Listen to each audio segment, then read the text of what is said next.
Capítulo 3. La inversión inmobiliaria.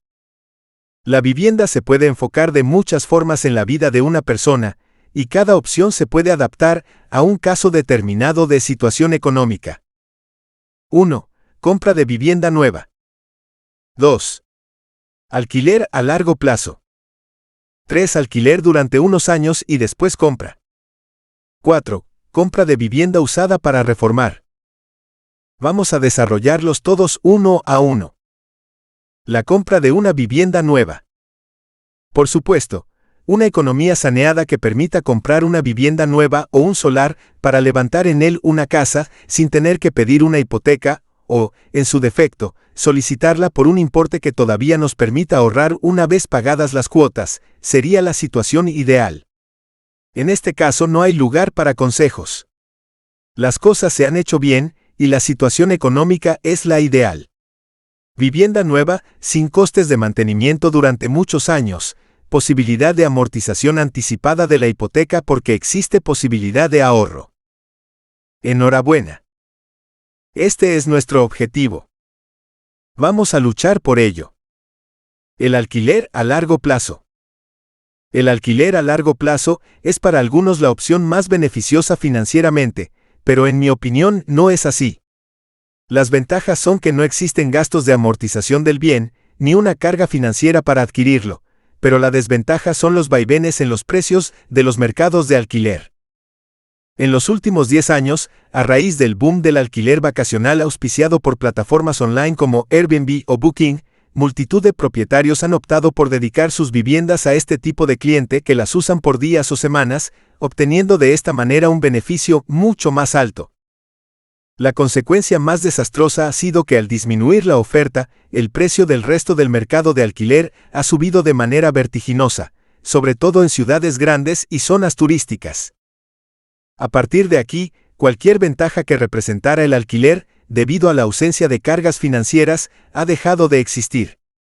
Los alquileres mensuales de muchos inquilinos han subido desde 400 euros al mes hasta 800 o 1000 euros en algunos casos, pasando a absorber hasta el sueldo entero de una persona y extinguiendo la capacidad de ahorro familiar. Y a falta de ahorro, la oportunidad de pasar al siguiente nivel y optar por una hipoteca razonable también queda lejana. Por tanto, estas personas están atrapadas en un bucle maléfico. El alquiler devora su capacidad de ahorro. No hay forma de escapar del círculo vicioso ni siquiera cambiando de casa, porque toda la zona o comunidad autónoma está sufriendo la escalada hacia unos precios desorbitados. Por tanto, a no ser que se pueda conseguir una cuota de alquiler que absorba solo la mitad de uno de los sueldos en caso de ser una pareja, o de una cuarta parte de un sueldo en caso de ser una persona sola, esta opción pasa al último lugar por ser la que menos nos interesa. Alquilar durante unos años y después comprar. Esta opción es recomendable para gente joven y sin hijos.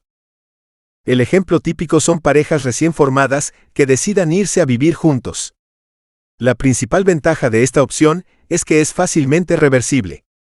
No hay una burocracia más dolorosa desde el punto de vista sentimental que tener que poner a la venta una vivienda hipotecada por una pareja que se separa. En muchos casos la venta tardará mucho tiempo, a no ser que debido a la urgencia se decida exonerarla por un precio inferior al de mercado, y mientras tanto, los dos miembros de la pareja deben seguir pagando las cuotas y gastos teniendo que decidir quién de los dos continúa viviendo en el inmueble. El alquiler durante los primeros años de relación, siempre que cumpla con los requisitos financieros del segundo punto, es, desde un punto de vista práctico, el más recomendable. Una vez que la relación se haya estabilizado y la pareja se plantee tener o adoptar hijos, pasar a la compra empezará a perfilarse como la opción más beneficiosa. La compra de una vivienda usada para reformar. Esta es la opción que yo, en base a mi experiencia, recomiendo a la gente joven de forma más encarecida. Si la situación es favorable y ha existido con anterioridad una capacidad de ahorro, ya podrás lanzarte a buscar tu nueva casa o piso. En este caso voy a darte un consejo muy importante. Olvida las apariencias. Te digo esto porque a continuación voy a recomendarte que tu primera vivienda esté prácticamente en ruinas, aunque no tanto para que amenace con derrumbarse, por supuesto. Vamos a comprar lo más barato que encontremos. Y ahí entras tú y tu capacidad para el trabajo manual. Vas a ocuparte de gran parte de las obras. ¿Por qué te he recomendado más arriba que olvides las apariencias? Pues porque tu casa no va a ser de las más bonitas de tu círculo de amistades, pero tu situación financiera sí lo será. Este punto es complicado, porque a veces la opinión de los demás pesa demasiado en nuestras decisiones. Otra persona que, debido a su trabajo o situación de sus progenitores, haya podido comprarse una vivienda nueva, puede que te obligue a imitarle y a intentar acceder a un bien para el que no tienes capacidad financiera y cuyo pasivo puede hundir para siempre tus posibilidades de prosperar. El problema con la tranquilidad financiera es que no se ve. En un círculo de amistades habrá toda clase de situaciones diferentes. Unos tendrán buenos coches y casas y provocarán la envidia de los demás, pero si, como ha sucedido en 2 ocasiones en apenas 20 años, sucede un cataclismo como una crisis financiera global o una pandemia, posiblemente perderán esos bienes de la noche al día. Otros no habrán adquirido bienes demasiado ostentosos, pero tampoco dan importancia a su capacidad de ahorro gastando sus ingresos en alquiler, viajes, moda y restaurantes, cosas que se ven y provocan envidia a los demás. Tampoco saldrán bien parados en una situación de cataclismo planetario, y seguramente tendrán que regresar a casa de sus padres. Tú, en cambio, acabas de comprarte una vivienda de 50 años que vas a reformar en gran parte con tus propias manos, y por la que pagas de hipoteca la cuarta parte de un sueldo. Si tu sueldo es de unos 1.000 euros, la cuota sería de 250 euros al mes. Ello te permite ahorrar cada mes 750 euros, que puede que tengas que dedicar a gastos básicos, y el sueldo íntegro del otro miembro de la pareja, por ejemplo, otros 1.000 euros al mes, sin incluir pagas extras. Por tanto, podréis ahorrar unos 14.000 euros al año. Al cabo de 5 años tendréis 70.000 euros ahorrados, y podréis empezar a amortizar vuestra hipoteca de manera anticipada. Pongamos que 1.000 euros al mes. De esta forma bajaréis la cuota y eso os permitirá ahorrar más, y al mismo tiempo, dejaréis de pagar intereses al banco. También tendrás que tomar la decisión de contratar la hipoteca a un interés fijo o variable. Desde el año 2015, la firma de hipotecas a tipo fijo ha aumentado considerablemente, pasando de un 5% a un 49%. En cambio, las hipotecas a tipo variable han decrecido. En 2015, el 95% se firmaban en esta modalidad, mientras que ahora, en pleno 2020, el porcentaje ha llegado a caer hasta un 51%. Estos vaivenes están producidos, naturalmente, por la política de tipos de interés bajos que está implantando el Banco Central Europeo, sin demasiado éxito, como medida desesperada para impulsar la economía. Se perdió una oportunidad magnífica en la crisis del año 2008 de aplicar políticas expansivas, cosa que sí hizo la Reserva Federal. Un gran error difícil de solucionar. Con una política de tipos de interés bajos que no parece que vaya a cambiar en los próximos años, debido, por ejemplo, al golpe mortal de la COVID-19 al tejido empresarial, lo más razonable sería, en principio, contratar una hipoteca a tipo fijo, como lo que hace todo el mundo ahora. Pero antes analicemos las ventajas y desventajas de estos dos tipos de hipotecas. Las hipotecas a tipo fijo. El tipo de interés siempre será el mismo. La cuota es estable. Hay certeza hasta el final. Al principio es más cara. Las hipotecas a tipo variable. El interés está sujeto a un índice de referencia, Euribor en el caso de la Unión Europea, Prime Rate en Estados Unidos por ejemplo. La cuota es inestable. Si hay subida es gradual. Al principio es más barata. Las hipotecas a tipo mixto. Combina un tipo de interés fijo durante un periodo de tiempo concreto. Una vez finalizado el plazo marcado, la hipoteca cambia a tipo variable, aunque también puede ser al revés, variable más fijo. Las comisiones son las mismas que una hipoteca variable, aunque todo dependerá de si nos encontramos en el tramo a tipo fijo o variable. Es muy importante que no te fijes solo en la cuota mensual del primer año a la hora de comparar hipotecas de diferentes bancos. Las cuotas de las hipotecas a tipo variable cambian en cada periodo de revisión. Y aquí entran en escena uno de los puntos importantes: la comisión por amortización anticipada.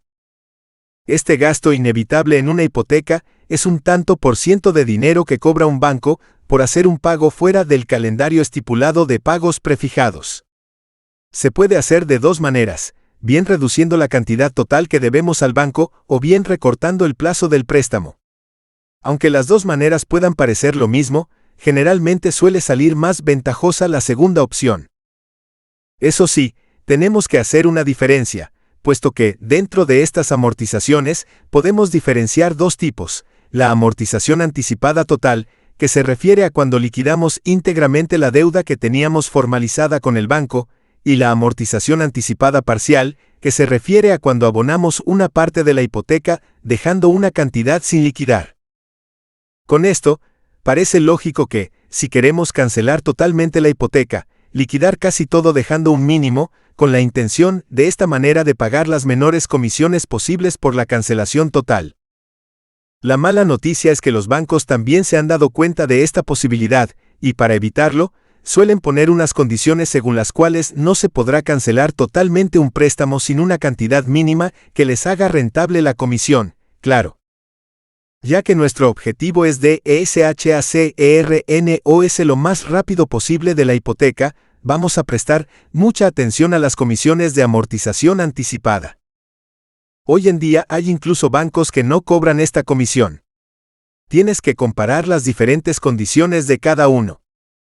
Al final, ¿hipoteca a tipo fijo a variable?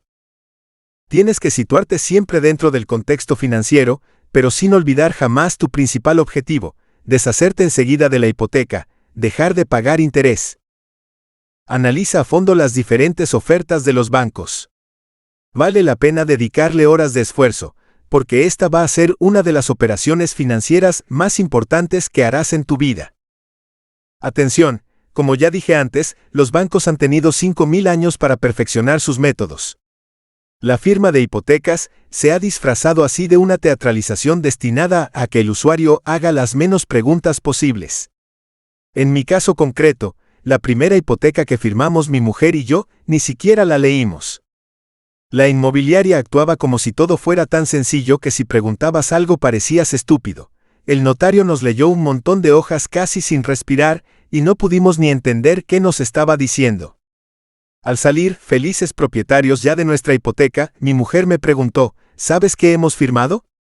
Me avergüenza admitir que tuve que decirle que no. La ilusión por estrenar nuestra nueva vieja casa no nos permitió centrarnos en el objetivo principal. Por suerte, la hipoteca era solo de 30.000 euros y logramos amortizarla en unos 4 años, aunque descubrimos que contenía cláusulas suelo, y tuvimos que negociar con el banco una reducción del tipo de interés a cambio de la contratación de un fondo de pensiones. Conclusión final. Si estamos seguros de que podremos amortizar la hipoteca en menos de 5 años, la CONTRATAREMOS variable en el banco con comisiones de amortización anticipada más baratas. Si tenemos dudas, a tipo mixto, variable más fijo. Solo en caso de que creas imposible devolver el préstamo en 5 años, contratarás la hipoteca variable. Muy bien. Estás haciéndolo todo de acuerdo a la lógica financiera. Ya tienes las llaves de tu nueva casa o piso. Serás muy feliz en tu nueva vivienda. Aquí formarás una familia o disfrutarás de la vida en pareja o en solitario. Pero al cabo de unos días, una vez aplacada la euforia, empiezas a pensar en que esto necesita una reforma. Antes he dicho que tendrás que encargarte tú mismo de las reformas. No te asustes. Las cosas son mucho más fáciles de lo que parecen. Te voy a contar mi propia experiencia con mi primera vivienda, cuando se construyó la casa de 50 años que compramos mi mujer y yo por 30.000 euros, estaba de moda el gotelé, una forma de pintar paredes que forma gotas de pintura. Lo primero que decidimos después de la adquisición fue modernizar las paredes eliminando el gotelé y dejándolas con un acabado liso. Para eso llamamos a un especialista que, tras evaluar el trabajo, nos detalló cómo iba a hacerlo y qué material usaría y nos dio un presupuesto de unos 3.000 euros. Así que ya sabíamos cómo se hacía el trabajo y decidimos intentarlo nosotros. Compramos 2 lijadoras sencillas, porque ya no íbamos a usarlas más después de aquello, y tras eliminar la pintura sobrante, alisamos las paredes. El segundo día, el trabajo nos estaba quedando casi perfecto. Al final alisamos todas las paredes de la casa mi mujer y yo por un coste de unos 500 euros de material, porque nuestro trabajo, por supuesto, no contaba. Lo hacíamos con todo el placer del mundo. Este es un ejemplo de las cosas que puedes hacer tú mismo en casa, y que te ayudarán a ahorrar muchísimo dinero en tus comienzos: pintura, por supuesto, instalación de parqué, muebles de cocina, baldosas. Otros trabajos más peligrosos, como la electricidad o la fontanería, tendrás que dejarlos a los profesionales, pero siempre hay gente que se dedica a trabajar por menos dinero que otros. Rastrea en tu calle o vecindario y pregunta por alguien que se dedique a estos trabajos. Conocer a un vecino electricista o fontanero te puede ayudar en muchas ocasiones y será mucho más barato que llamar a un profesional. Bueno, este ha sido el comienzo de tu vida inmobiliaria. Vas por buen camino. Estás ahorrando, y el primer paso que has dado consiste en solicitar una hipoteca acorde con tus ingresos, que te permita vivir cómodamente y amortizarla gracias al excedente. En caso de pérdida de trabajo por cualquier causa, enfermedad o cataclismo mundial, ¿por qué no? Llevamos 2 en 20 años, nadie vendrá a tu casa con los antidisturbios de la policía para sacarte a la calle. Ya has levantado unos cimientos sólidos en el edificio de tu vida. Lo mejor de esta situación es que, por el momento, no vamos a volver a pedir una hipoteca con el banco jamás. Sí, has escuchado bien, jamás en la vida volverás a HIPOTSARTE. Y esa es la llave de tu futuro. No pagar ni un céntimo de más a la gente rica que conduce coches de 100.000 euros, los dueños de tu banco.